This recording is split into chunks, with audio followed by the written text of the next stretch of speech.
प्यारे विद्यार्थियों, आज अपन बीए पार्ट सेकंड का जो सेकंड पेपर है भारतीय राजनीतिक व्यवस्था, उसमें अपन पढ़ी रहे थे राष्ट्रपति के बारे में। मैंने आपको बताया था कि भारत की कार्यपालिका क्या है एक लेक्चर में। दूसरे में मैंने आपको बताया कि भारत की जो कार्यपालिका है उसमें कौन कौन लोग समाये थे।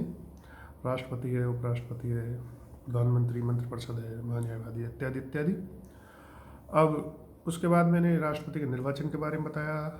आज अपन बात करेंगे कि राष्ट्रपति की शक्तियां क्या क्या हैं। भारत में जो राष्ट्रपति का पद चुना गया है वो एक्चुअली क्यों चुना गया है कि भारत में अपन ने देखा कि जो राष्ट्रपति है वो प्रत्येक जनता का प्रतिनिधित्व करता है, जनता के प्रत्येक व्यक्ति का प्रतिनिधित्व करता है। हमारे यहाँ हमने राजतंत्र को नहीं अपनाया बल्कि लोकतंत्रात्मक शासन प्रणाली को अपनाया, और उसमें भी हमने गणतंत्र को अपनाया है कि देश का जो राष्ट्राध्यक्ष है वो प्रत्यक्ष या प्रत्यक्ष रूप से चुना जाता है। वो व्यवस्थाएं गणतंत्र कहलाती हैं।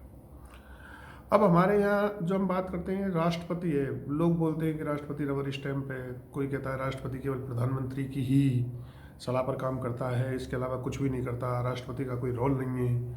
जो संसदीय शासन व्यवस्था होती है इसमें प्रधानमंत्री और मंत्रिपरिषद शक्तिशाली होती है। ये सारी बातें ठीक हैं, लेकिन हम देखें तो ऐसा भी कई बार हुआ है इस देश में कि राष्ट्रपति काफ़ी शक्तिशाली हो गए हैं और उन्होंने कई डिसीजनों को ऐसी स्थिति में लिया है जनता के हितों को ध्यान में रखते हुए। उन्होंने पार्टी हित या प्रधानमंत्री हित या मंत्रिमंडल का जो हित है उससे भी ऊपर उठकर कई सारे डिसीजन लिए हैं। और अगर किसी डिसीजन को लेने में या किसी एक्ट को पारित करवाने में प्रधानमंत्री या मंत्रिपरिषद ने कोई जल्दी करने की कोशिश की है तो उसको भी राष्ट्रपति ने रोका है और उनको समझाया है कि इस प्रकार का एक्ट इस देश में संभव नहीं है। तो हम जैसे इसकी बात करते हैं राष्ट्रपति की शक्तियों की, तो राष्ट्रपति की शक्तियाँ कार्यकारी लेवल पर भी हैं, एग्जीक्यूटिव पावर्स बोलते हैं जिन्हें अपन, लेजिस्लेटिव लेवल पर भी हैं जैसे अपन विधायी पावर्स बोलते हैं, जुडिशियरी लेवल पर भी हैं। कई उसकी शक्तियाँ ऐसी हैं जिन्हें हम ऑर्डिनेंस के माध्यम से जान सकते हैं। कई शक्तियाँ ऐसी हैं जो नियुक्ति पदस्थापन की स्थिति में राष्ट्रपति की बड़ी महत्वपूर्ण भूमिका रहती है। कई वैदेशिक शक्तियाँ हैं जिनमें राष्ट्रपति विदेशों से संबंधित स्थापन की बात करता है। लेकिन अपन जो माने कार्यकारी शक्तियाँ, एग्जीक्यूटिव पावर्स क्या क्या है राष्ट्रपति की, जिनके कारण राष्ट्रपति का बहुत ही महत्वपूर्ण रोल हो जाता है। पहला, भारतीय संविधान के अनुच्छेद 53(1) के तहत संघ की कार्यपालिका शक्ति राष्ट्रपति में निहित है। ये बात हमको पता है, 53(1) में ये बात कही गई है, जिसे वह स्वयं अथवा अपने अधीनस्थ अधिकारियों द्वारा प्रयोग में लेगा या प्रयुक्त करेगा। ये चीज़ हम जान लें। 53(1) अनुच्छेद संविधान का 53(1) है जो राष्ट्रपति में संपूर्ण कार्यकारी शक्तियों को समाहित करता है। लेकिन संविधान में ही अनुच्छेद 74(1) में ये डाल दिया है कि राष्ट्रपति की मंत्रणा या सलाह देने के लिए एक मंत्रिपरिषद का गठन किया जाएगा, प्रावधान किया गया है, और जिसका प्रधान प्रधानमंत्री होगा। तो दैट मीन्स ये है कि राष्ट्रपति जो डिसीजंस लेता है उसमें प्रधानमंत्री की भूमिका महत्वपूर्ण हो जाती है। 74(1) राष्ट्रपति में जो पावर्स दी गई हैं वो सारी पावर्स उधर डिलीवर कर देता है प्रधानमंत्री के अंदर। भारत सरकार के समस्त शासन संबंधी कार्य राष्ट्रपति के नाम से किए जाते हैं। जितने भी काम होते हैं वो सब राष्ट्रपति के नाम से ही किए जाते हैं। भारत का राष्ट्रपति भारत के प्रधानमंत्री की नियुक्ति करता है, नॉट निर्वाचित करता है, नॉट मनोनीत करता है, वो नियुक्ति करता है। ये सवाल कई बार परीक्षा में आता है, भारत का प्रधानमंत्री चुना जाता है, मनोनीत किया जाता है, नियुक्त किया जाता है, या इनमें से कोई नहीं। हम ये जान लें कि भारत के प्रधानमंत्री की नियुक्ति की जाती है। प्रधानमंत्री की सलाह पर राष्ट्रपति के द्वारा अन्य मंत्रियों की भी नियुक्ति की जाती है, और मंत्रीगण राष्ट्रपति के प्रसाद पर्यंत अपने पद पर बने रहते हैं। जब तक राष्ट्रपति विश्वास व्यक्त करता है तब तक ही मंत्रीगण या मंत्रिपरिषद के सदस्य के लोग बने रहते हैं। राष्ट्रपति अपनी कार्यकारी शक्तियों के अंतर्गत प्रधानमंत्री से ऐसे निर्णय का प्रतिवेदन भेजने के लिए कह सकता है जो किसी मंत्री द्वारा लिया गया हो, परंतु मंत्रिपरिषद ने इसका अनुमोदन नहीं किया हो। ये भी एक बहुत बड़ा डिसीजन होता है। राष्ट्रपति अंतर्राज्य परिषद का गठन कर सकता है, ये भी बहुत महत्वपूर्ण बात है। अंतर्राज्य परिषद होती है, उसका गठन राष्ट्रपति कर सकता है, जिससे केंद्र राज्य एवं विभिन्न राज्यों के मध्य सहयोग समन्वय स्थापित हो सके। केंद्र संबंध या राज्य राज्यों के बीच आंतरिक संबंधों की स्थापना के लिए एक अंतर्राज्य परिषद का गठन राष्ट्रपति कर सकता है। राष्ट्रपति अनुसूचित क्षेत्र तथा अनुसूचित जनजातीय क्षेत्रों की प्रशासकीय शक्ति रखता है तथा वह किसी भी क्षेत्र को अनुसूचित क्षेत्र घोषित कर सकता है। उसको ऐसा लगे कि यहाँ अनुसूचित जाति जनजाति का वर्चस्व हो गया तो उसको घोषित कर सकता है। वित्त आयोग का गठन राष्ट्रपति कर सकता है। राष्ट्रपति विभिन्न आयोगों की नियुक्ति भी कर सकता है, जैसे अनुसूचित जनजाति आयोग, जाति आयोग, अन्य पिछड़ा वर्गों के लिए आयोगों का गठन। इस प्रकार से भी राष्ट्रपति ये कार्यकारी शक्तियाँ हैं। राष्ट्रपति विधायिका के प्रस्तावों एवं संघ के प्रशासनिक कार्यों से संबंधित जानकारी की मांग प्रधानमंत्री से कर सकता है। ये भी एक राष्ट्रपति की पावर में समाहित होता है। अब हम बात करें लेजिस्लेटिव पावर्स की, तो उसमें राष्ट्रपति संसद की बैठक बुला सकता है एवं सत्रावसान कर सकता है। ये इसकी लेजिस्लेचर विधायी पावर है। दूसरा, लोकसभा का विघटन कर सकता है एवं संसद की संयुक्त अधिवेशन का आह्वान कर सकता है। संयुक्त अधिवेशन की अध्यक्षता लोकसभा अध्यक्ष करता है, लेकिन उसको आह्वान कर सकता है, बुला सकता है। प्रत्येक वर्ष संसद के प्रथम अधिवेशन और प्रत्येक नए सुझाव के बाद राष्ट्रपति संसद को संबोधित कर सकता है। ये भी राष्ट्रपति की पावर्स में है। संसद में लंबित किसी विधेयक के संदर्भ में संसद को संदेश भेजने की शक्ति राष्ट्रपति के पास होती है। ये भी ध्यान रखने योग्य बात है कि ये चीज़ें राष्ट्रपति की पावर्स में आती है। राष्ट्रपति वैसे तो सर्वे सर्वा है, सुप्रीम पावर होती है, उससे ऊपर कोई नहीं है, लेकिन फिर भी राष्ट्रपति को अपने यहाँ पर सुप्रीम इसलिए नहीं बनाया, नहीं तो देश की व्यवस्था ही खराब हो जाती, वो तानाशाह हो जाता, अधिनायकवादी शासन व्यवस्था हो जाती। इसलिए उसकी पावर्स को प्रधानमंत्री के माध्यम से करने की या मंत्रिपरिषद के माध्यम से करने की बात कॉन्स्टिट्यूशन कहता है। राष्ट्रपति लोकसभा एवं राज्यसभा के अध्यक्ष एवं उपाध्यक्ष के पद रिक्तता की स्थिति में सदन के किसी भी सदस्य को अध्यक्ष का पद सौंप सकता है। मान लो किसी भी कारण से लोकसभा के अध्यक्ष का पद हट जाए या राज्यसभा के अध्यक्ष उपराष्ट्रपति का पद, तो किसी को भी वो बना सकता है। वैसे तो नियम अनुसार बनते हैं, परंतु राष्ट्रपति चाहे तो उसकी ये विशेष पावर होती है, वो चाहे जिसको बना सकता है। संसद के कुछ विशेष प्रकार के विधेयकों को प्रस्तुत करने के लिए राष्ट्रपति की पूर्वानुमति आवश्यक होती है। जैसे कौन कौन से? किसी राज्य की सीमा में परिवर्तन अगर करना है, जैसे अभी 3 राज्यों को तोड़ा गया था, जिसमें बिहार था, यूपी था, एमपी था, तो उनमें जो परिवर्तन किया वो राष्ट्रपति की पूर्व अनुमति पहले लेनी पड़ती है।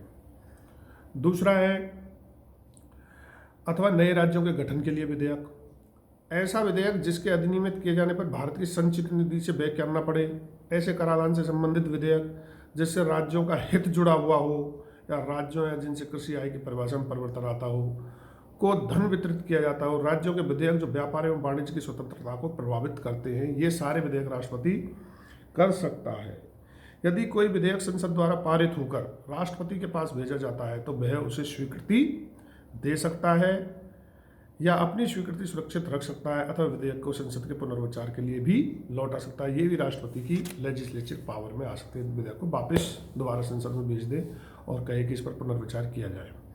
धन विधेयक को राष्ट्रपति संसद के पुनर्विचार के लिए नहीं लौटा सकता। धन विधेयक की पावर्स, स्पेशल पावर्स होती है, वो लोकसभा अध्यक्ष के हाथ में होती है। जब किसी राज्य के राज्यपाल द्वारा कोई विधेयक राष्ट्रपति के विचारार्थ भेजा जाता है तो ऐसी स्थिति में राष्ट्रपति विधेयक पर अपनी स्वीकृति दे सकता है। प्रत्येक विद्यार्थी बड़े ढंग से सुने इस बात को, इन पॉइंट्स को सुने, ये बहुत ही महत्वपूर्ण पॉइंट्स हैं और इन पॉइंट्स को बाद हमें ये पता चल जाएगा कि राष्ट्रपति की पावर्स वास्तव में क्या क्या है। स्वीकृति दे सकता है या स्वीकृति सुरक्षित रख सकता है अथवा राज्यपाल को निर्देशित करके विधेयक वापस राज्य विधायिका के पास पुनर्विचार के लिए भेज सकता है। ये चीज़ भी हमें जान लेनी है कि ये राष्ट्रपति की पावर्स में आती है ये सारी चीज़ें। अब हम मान लें कि राष्ट्रपति अनुच्छेद 123, ये बहुत महत्वपूर्ण अनुच्छेद है, के तहत अध्यादेश जारी कर सकता है। 123 के तहत अध्यादेश संसद की पुनः बैठक के 6 हफ्तों के भीतर संसद द्वारा अनुमोदित किया जाना चाहिए और अपने अध्यादेश को किसी भी समय वापस ले। राष्ट्रपति कभी भी अध्यादेश जारी कर सकता है, कभी भी वापस ले सकता है, लेकिन वो जो अध्यादेश जारी किया है उसे संसद में जो बैठक होती है, संसद की 2 बैठकों के बीच 6 माह से ज़्यादा का अंतराल नहीं होता और बैठक होने के स्टार्टिंग के 6 सप्ताह के अंदर, मतलब 42 दिन, लगभग 7.5 महीने से ज़्यादा का समय किसी भी कीमत पर नहीं हो सकता। राष्ट्रपति के अन्य विधायिकी कार्य भी कौन कौन से हैं? नियंत्रक एवं महालेखा परीक्षक, यूपीएससी, वित्त आयोग के संबंध में संसद के समक्ष रख सकता है इनकी नियुक्ति के संबंध में। अंडमान में निकोबार द्वीप समूह, लक्षद्वीप, दादरा एवं नगर हवेली, दमन व दीप में शांति, सुशासन और विकास के लिए भी नियम बना सकता है, कोई भी नियम बना सकता है। अब इसकी वित्तीय शक्तियाँ क्या क्या है राष्ट्रपति की? देखिए फाइनेंशियल पावर कौन कौन सी राष्ट्रपति के पास। वित्तीय शक्तियों के संदर्भ में अगर हम बात करें, वित्तीय शक्तियों के संदर्भ में, तो राष्ट्रपति को निम्नलिखित शक्तियां प्राप्त हैं। कौन कौन सी हैं? धन विधेयक को राष्ट्रपति की पूर्व अनुमति से ही संसद में पेश किया जा सकता है।